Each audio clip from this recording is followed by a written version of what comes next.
Hello learners, welcome to Pathfinder at JRF, myself Aruna। हमारी ये trivia test series चल रही है पेपर 1 के लिए, यूनिट शिक्षण अभिवृत्ति टीचिंग एप्टीट्यूड। इसका पार्ट 3 है। क्वेश्चन करते हैं हम आज। पहला क्वेश्चन, निम्नलिखित में से किस शिक्षण स्तर में, शिक्षण का स्तर पूछ रहे हैं, किस शिक्षण स्तर में अधिगमकर्ता को अवधारणाओं की सकारात्मक दृष्टांतों के बीच विभेद करने का अवसर प्राप्त होता है। सकारात्मक दृष्टांतों के बीच विभेद करने का प्राप्त होता है। स्मृति स्तर में, अवबोध स्तर में, विमर्शी चिंतन स्तर में या स्वायत्त विकास स्तर में। अधिगमकर्ता को यानी कि विद्यार्थियों को किस स्तर में सकारात्मक दृष्टांतों के बीच विभेद करने का अवसर प्राप्त होता है?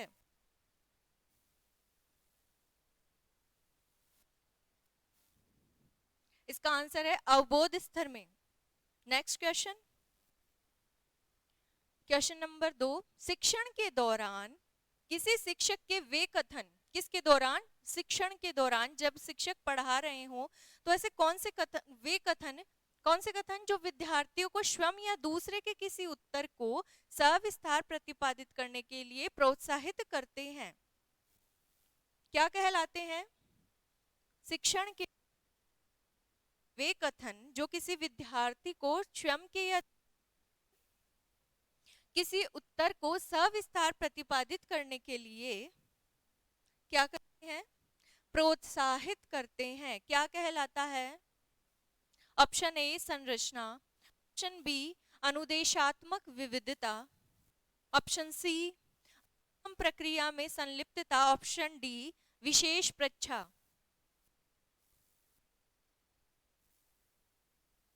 जल्दी जल्दी से अपने आंसर बॉक्स में दीजिए।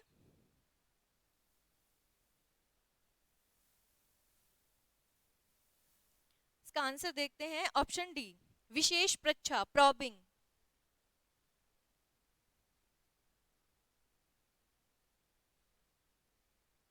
नेक्स्ट क्वेश्चन, शिक्षण के टीएल मॉडल का अर्थ है, TL model, teaching learning model. तो बताना है, शिक्षण और अधिगम निराश्रित कार्य हैं? क्या शिक्षण और अधिगम निराश्रित कार्य हैं? शिक्षण और अधिगम अभिन्न रूप से संबंधित हैं? शिक्षण का लक्ष्य अधिगम है या शिक्षण अधिगम का कारण है? टीचिंग लर्निंग मॉडल क्या है? क्या टीचिंग और लर्निंग दोनों अलग अलग है या दोनों एक दूसरे से रिलेटेड हैं, या लक्ष्य केवल एक है, इसका एम के अधिगम करवाना है, लर्न करवाना है? अधिगम का, शिक्षण अधिगम का कारण है। जो टीचिंग करवाएंगे तो इसका कारण क्या निकलेगा? बच्चे करना ही पड़ेगा। टीचिंग लर्निंग मॉडल क्या कहता है कि शिक्षण और अधिगम अभिन्न रूप से संबंधित हैं। ऑप्शन बी इसका राइट आंसर है। नेक्स्ट क्वेश्चन, क्वेश्चन 4, कोई शिक्षक स्किनर के प्रबलन सिद्धांत पर आधारित, कोई शिक्षक क्या कर रहा है? स्किनर का प्रबलन सिद्धांत है, उस पर आधारित शिक्षण अधिगम सत्र अवधि में प्रशंसा और प्रोत्साहन का प्रभाव ज्ञात करने का प्रस्ताव करता है। वो क्या करता है? शिक्षण अधिगम कर रहा है, कोई शिक्षक शिक्षण करवा रहा है, बच्चे क्या है तो उसमें प्रशंसा और प्रोत्साहन का प्रभाव ज्ञात कर रहा है। तो इस प्रकार के अनुसंधान से संबंधित होगा। क्या है इस प्रकार का अनुसंधान? मौलिक अनुसंधान, जिसको फंडामेंटल रिसर्च कहा जाता है, मूल्यांकन परक अनुसंधान, इवेल्युएटिव, क्रियात्मक अनुसंधान या अनुप्रयुक्त अनुसंधान।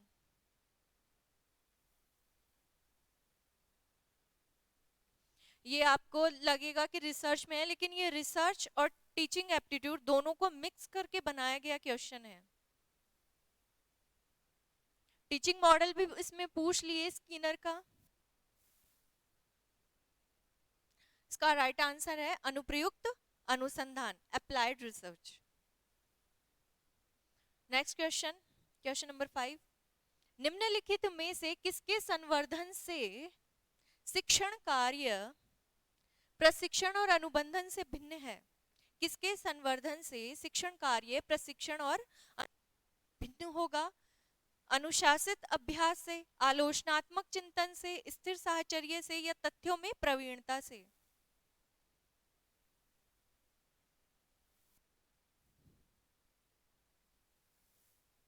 जल्दी जल्दी सोचिए, आंसर दिमाग लगाइए। निम्नलिखित में से किसके संवर्धन से शिक्षण कार्य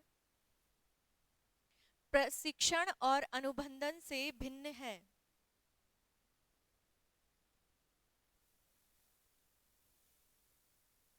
राइट आंसर होगा इसका आलोचनात्मक चिंतन। कोई शिक्षक अपनी कक्षा में वांछित अधिगम परिणाम सुनिश्चित करने के लिए, वांछित अधिगम परिणाम सुनिश्चित करने के लिए, वांछित यानी कि अच्छा परिणाम चाहता है कोई टीचर, उसके लिए क्या करेगा? प्रश्न उत्तर सत्र का प्रयोग करता है। इस प्रक्रिया में वह किसी विद्यार्थी द्वारा दिए गए उत्तरों के लिए निम्नलिखित प्रकार की टिप्पणी करता है। पहला तो क्या कर रहा है, उसको अपना जो टीचिंग करवा रहे हैं टीचर, उसका अधिगम देखना है कि विद्यार्थी कितना अधिगम कर रहा है, इसके लिए वांछित परिणाम चाहता है। और प्रश्न उत्तर सत्र करवा रहा है, यानी कि टीचर क्वेश्चन पूछ रहे हैं, बच्चे आंसर दे रहे हैं, तो उसमें टीचर क्या कह रहे हैं कि हाँ आप सही हैं, उत्तम। इसमें निम्नलिखित में से किसका उदाहरण माना जाएगा? सकारात्मक फीडबैक का, नकारात्मक फीडबैक, संपुष्टि फीडबैक, या सुधारात्मक फीडबैक? हाँ आप सही हैं, उत्तम। ये कौन से प्रकार का उदाहरण है? फीडबैक कैसे दे रहे हैं? सकारात्मक feedback. Next question, question number 7।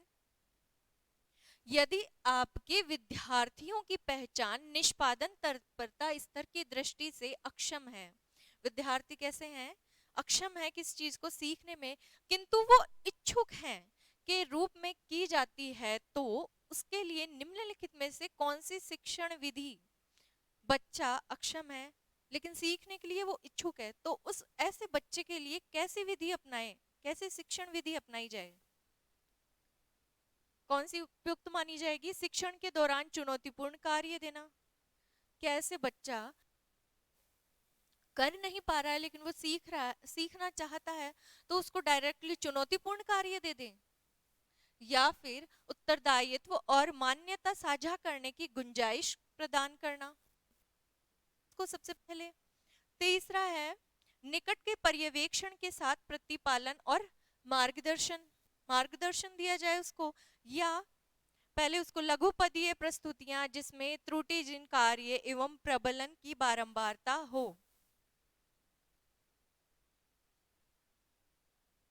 बताइए।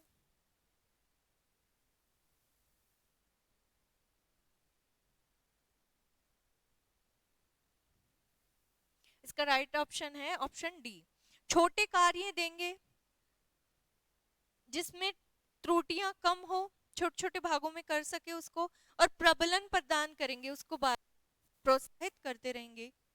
क्वेश्चन नंबर 8, नेक्स्ट क्वेश्चन है आपका, क्रियात्मक परिप्रेक्ष्य में अंतर्भूत अभिप्रेरणा के साथ अधिगम प्रक्रिया के दौरान विद्यार्थियों की सक्रिय भागीदारी के लिए कौन सा अधिगम सिद्धांत सहायक है? इसमें हमें अधिगम सिद्धांत पूछ रहे हैं, किसके लिए?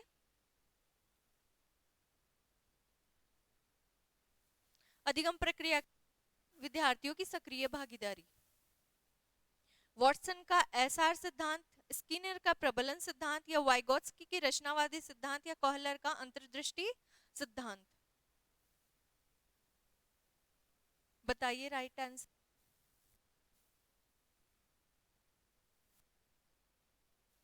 इसमें आप एक काम कीजिए, एसआर थ्योरी जो है इसकी फुल फॉर्म बताना आप कमेंट बॉक्स में, और जो स्किनर का प्रबलन सिद्धांत है उस सिद्धांत का नाम बताइए।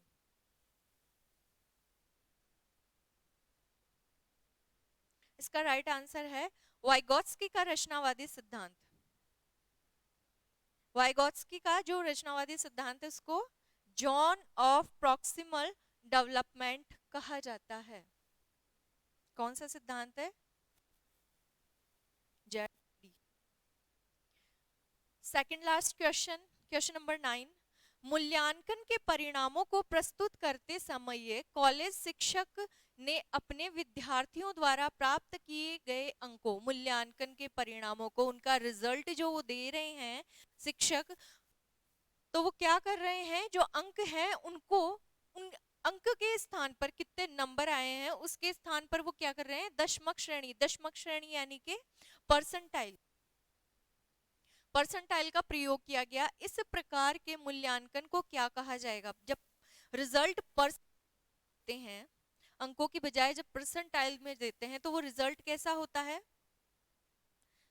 निष्कर्ष संदर्भित, मानक संदर्भित, निर्माणात्मक या संकलनात्मक?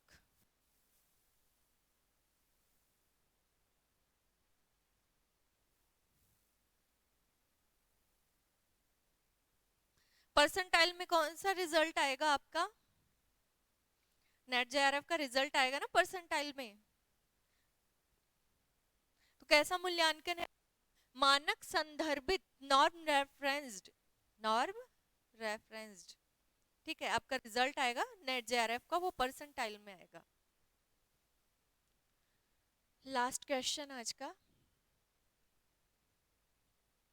शिक्षण के किस स्तर में, फिर से शिक्षण के स्तर पूछ लिए, तो आप पहले ये याद कीजिए कि शिक्षण के स्तर कितने हैं,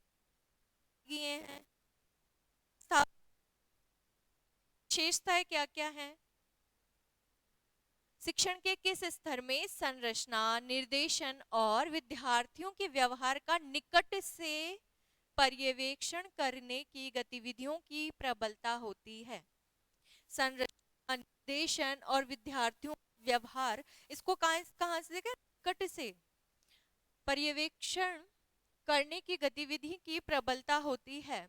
स्वायत्त विकास स्तर, विमर्शी स्तर, अवबोध स्तर या स्मृति स्तर, ये तीन जो लेवल है वो हमने फर्स्ट क्लास में देखे थे, फर्स्ट टेस्ट में। और एक ये है विकास स्तर, ऑटोनॉमस डेवलपमेंट लेवल।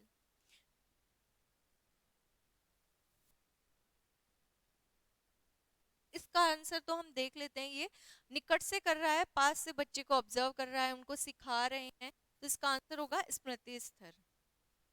एक है स्वायत्त विकास स्तर, ऑटोनॉमस डेवलपमेंट लेवल। इसमें क्या करते हैं कि जो स्टूडेंट है वो सीखता है, सेंटर में स्टूडेंट और सेकंड नंबर आता है टीचर का, और टीचर का जो रोल है सकारात्मक और नकारात्मक दोनों होता है।